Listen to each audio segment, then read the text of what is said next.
Yan, good afternoon po sa ating lahat. Dito po tayo ngayon sa Leora Homes, Naik, Cavite. Ito po yung ating pinaka-entrance. Ayan. Pag kayo po ay kumaliwa, ayan, kung kumaliwa po kayo pag ganito, papunta po kayong palengke ng Naik, Cavite. Kapag kayo naman po ay kumanan, highway po ng Naik, Cavite. Ayan, Governor's Drive. Then ito naman po yung ating terminal. Yan po, magiging terminal ng tricycle. Ayan po yung gate natin. Ito naman yung ating model unit. Ayan. Ito po ay 2-story townhouse. Ayan. At kung mapapansin nyo po, may dalawa po tayong metro dito. Yung unang metro po natin ay para sa solar. At yung pangalawa naman po is Meralco. Si Solar po magbebenta po ng kuryente, yung na-harvest po na kuryente, ibebenta niya kay Meralco. Then kaya nagbabawas po tayo ng billing. Ito po yung ating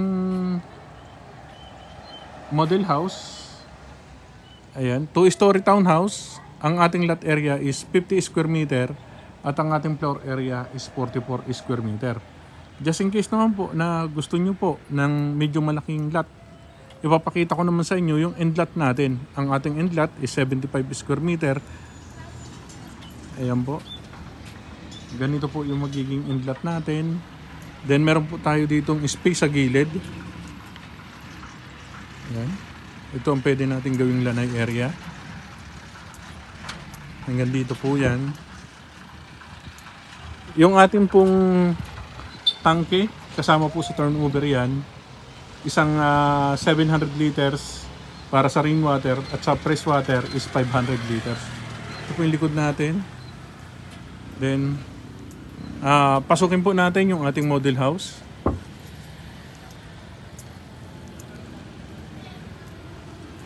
Ang ating price po ngayon is 2.3, 27,400. Ayan. Ito po yung kung ano po makikita nyo dito. Ay ganito po yung ating turnover. Ayan.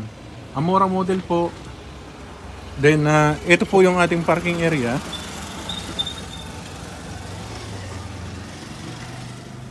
Ito naman po yung kasama na po itong ating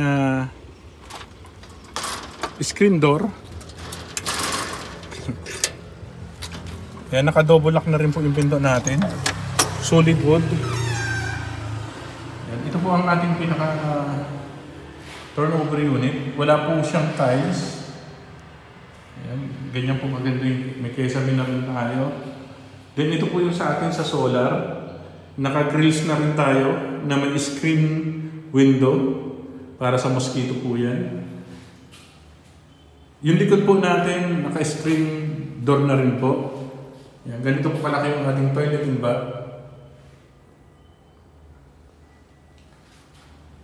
Ito po yung ating living area, dining. Ayan. Then ito lang po yung screen door natin papunta sa kitchen.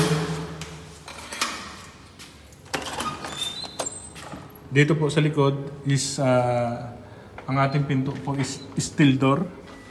Hanggang dito po yung ating area sa likod. Yan, ito yung kitchen natin. Ito yung dalawang water tank. Pag umakyat tayo sa taas, naka-conwood tayo ng turnover. Yung hagdanan po natin, ayan, may hawakan na rin po dyan. Ayan. Umakyat po tayo dito sa taas.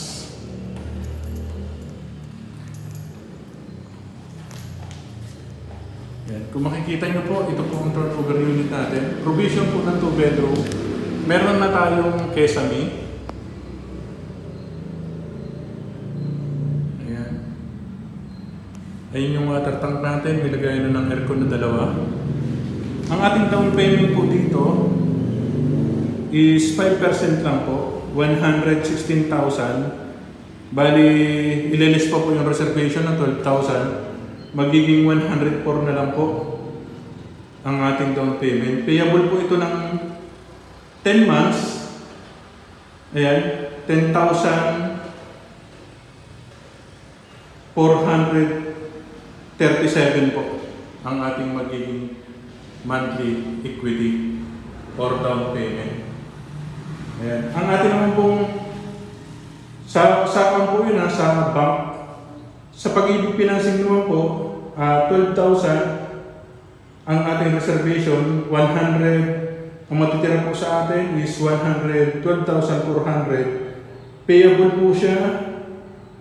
Pwede po natin gawin ng 12 months, 9,367 naman po ang ating magiging down payment. At ang ating monthly amortization sa Pag-ibig is 13,564. Pwede po ito sa Pag-ibig at pwede rin po sa bank financing. Ayan. Ito naman yung turnover unit natin. Pakita ko sa inyo yung turnover unit natin.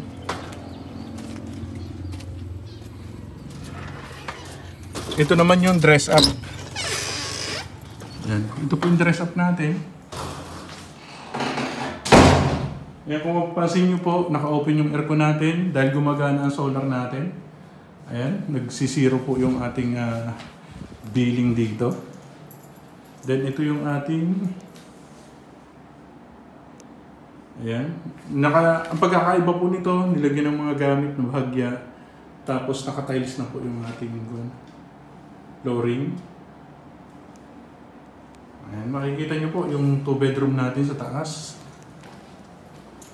Sa mga gusto pong mag-inquire, mag-tripping, may pick-up point po kami sa MOA, sa may Jayco po.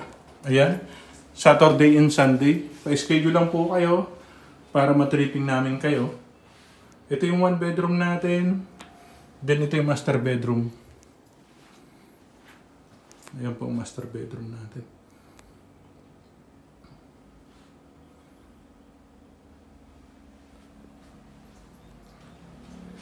PM lang po kayo para i-tripping namin kayo. Ayan, located po tayo sa Barangay Malainin Bago, Naik, Cavite.